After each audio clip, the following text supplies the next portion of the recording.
श्री आलोक कुमार सुमन जी। धन्यवाद सभापति महोदय। मैं आपका आभार व्यक्त करता हूं कि आपने मुझे the supplementary demand for grants first batch for 2025-26 पर अपनी बात रखने का मौका दिया। महोदय, सप्लीमेंट्री डिमांड फॉर ग्रांट्स के माध्यम से लगभग 41,455 करोड़ रुपए के शुद्ध नगद खर्च के लिए अनुमोदन मांगा गया है। यह राशि ग्रॉस एडिशनल एक्सपेंडिचर 1,32,268 करोड़ रुपए का एक हिस्सा है।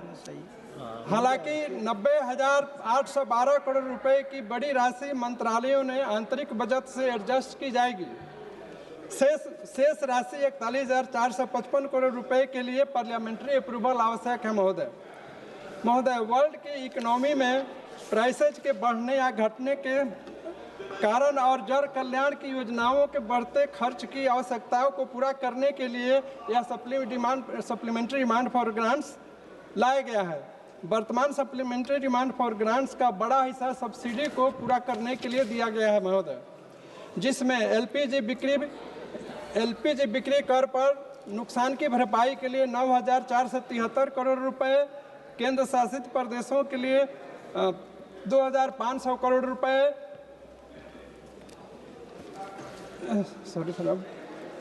होम मिनिस्ट्री के लिए 2,298 करोड़ एवं हायर एजुकेशन के लिए 1,303 करोड़ रुपए दिए गए हैं महोदय। मतलब माननीय प्रधानमंत्री श्री नरेंद्र मोदी जी एवं माननीय मुख्यमंत्री श्री नीतीश कुमार जी के नेतृत्व में हमारा बिहार और देश मजबूती के साथ आगे बढ़ रहा है।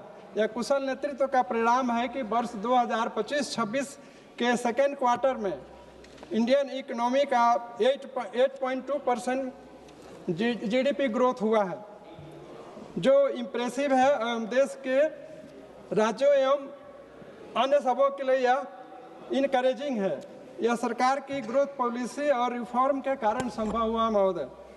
आप आज भारत दुनिया की फास्टेस्ट ग्रोइंग इकोनॉमी में है और हम जल्दी ही वर्ल्ड की तीसरी इकोनॉमी बनने वाले हैं। वर्ल्ड के विकास के लिए भारत का योगदान 20% होने जा रहा है। आज हमारा फिस्कल डिफिसिट 4.4% होने की उम्मीद है।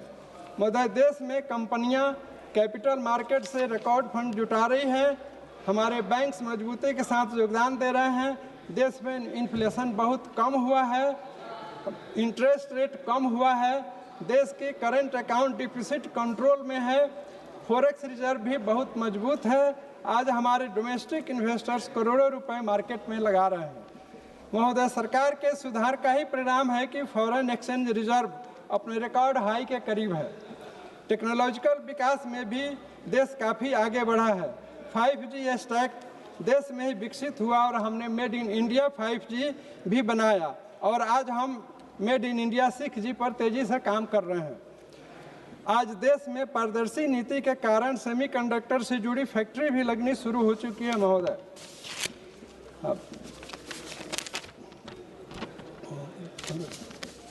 महोदय, अगर हम यूनाइटेड नेशंस के सस्टेनेबल डेवलपमेंट गोल्स की बात करें तो और उसके लक्ष्यों को देखें तो हमने काफ़ी हद तक अपने लक्ष्यों को समय से पहले पूरा कर लिया है और यह देश के लिए और दुनिया के लिए एक उदाहरण है। महोदय, हमारे संसदीय क्षेत्र में हथुआ में सब्या एयरफील्ड है जो 471 एकड़ में फैला हुआ है। उसकी उड़ान योजना में 2020 में शामिल हो चुकी है और उसकी पिलरिंग एंड बाउंड्री हो चुकी है। बिडिंग की प्रक्रिया नहीं हो पा रही है, अतः महोदय मेरा निवेदन है कि बिडिंग की प्रक्रिया शुरू कर इसको जल्द से जल्द चालू करने की कृपा की जाए। महोदय, मैं अपनी बात रखते हुए अनुरोध करूंगा कि राज्यों में वेतन एवं पेंशन पर हो रहे खर्च के लिए भी जरूरत पड़ने पर सहायता प्रदान किया जाए ताकि विकास संबंधी जरूरतों के लिए अधिक रकम खर्च हो सके। राज्यों के बीच बढ़ती राजकोषीय असमानता को भी कम किया जा सके।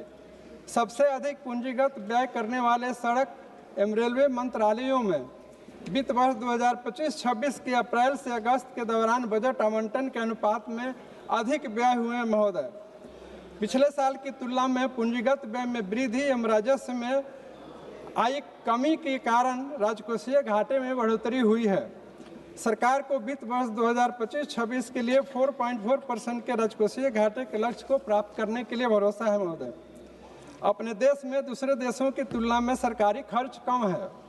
2022-23 के आंकड़े के अनुसार भारत में सरकारी खर्च का आंकड़ा देखें तो जीडीपी का 28.62% है, चीन का 33.4%, ब्राज़ील का 46.38%, अमेरिका का 36.2% और फ्रांस का 58.32% है। मेरा इसमें सुझाव है महोदय कि आवश्यकता सरकारी खर्च को घटाने की नहीं बल्कि उसे प्रभावी रूप से खर्च करने की है। हमें यह सुनिश्चित करने की आवश्यकता है कि केंद्रीय और राज्य स्तर पर लोक निर्माण के सभी कार्य गुणवत्ता से परिपूर्ण हो।